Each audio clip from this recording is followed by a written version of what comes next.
ఈ వాక్యాన్ని చదువుకుందాం. యిర్మీయా గ్రంథము 25వ అధ్యాయము 4వ వచనం నుండి 7వ వచనం వరకు కొన్ని లేఖన భాగాలు చదివి ధ్యానించుకుందాం.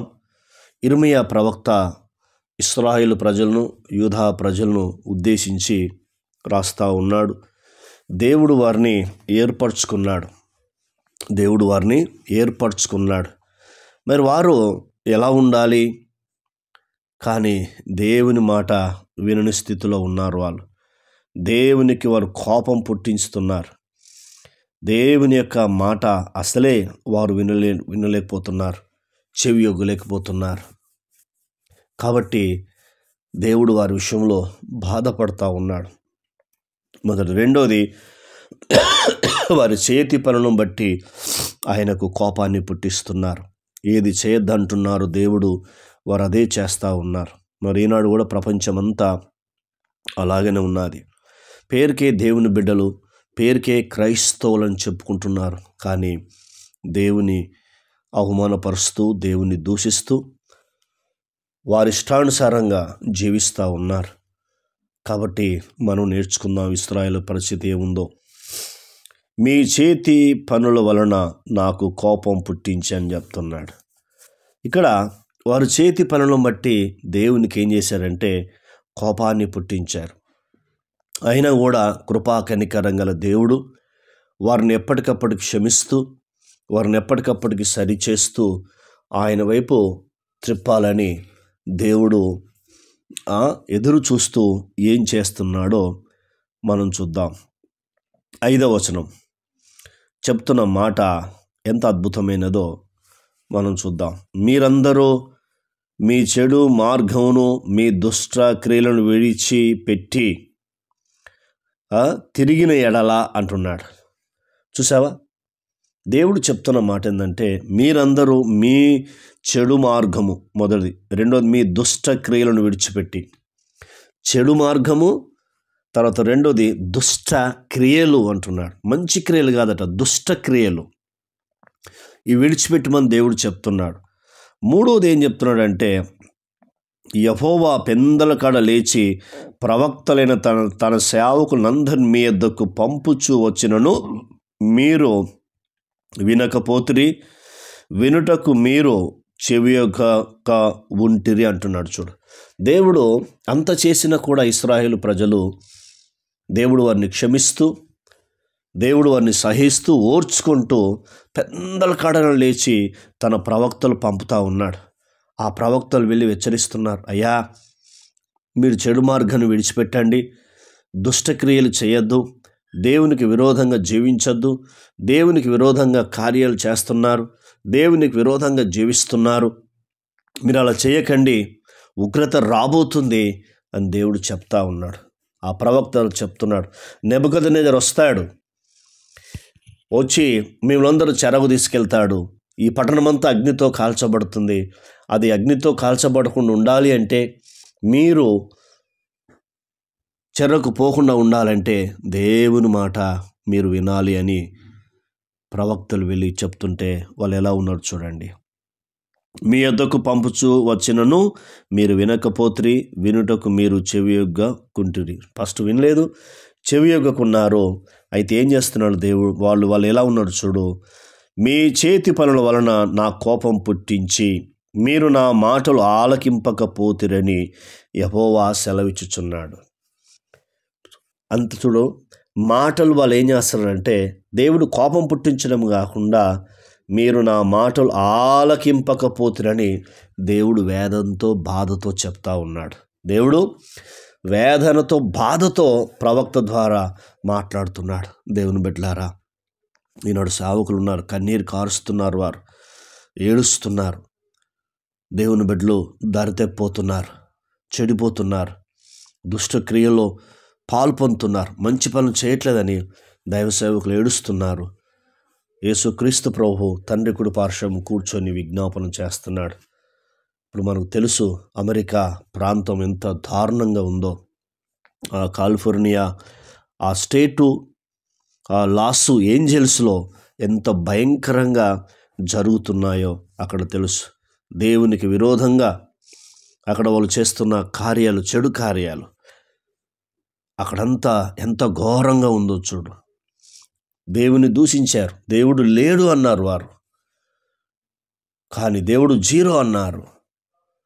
కాబట్టి ఏమైపోయింది చూడండి.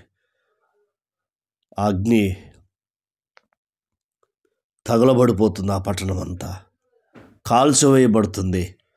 కానీ అక్కడొక్క నిజమైన క్రైస్తవుడు ఉన్నాడు. ఆ యొక్క ఇల్లు భక్తి కలిగిన ఇల్లు, ప్రార్థన జీవితం కలిగిన ఇల్లు. కాబట్టి ఆ యొక్క ఇల్లు కాలిపోలేదండి దేవుని బిడ్డలారా. ఆ ఇల్లు కాలిపోలేదు.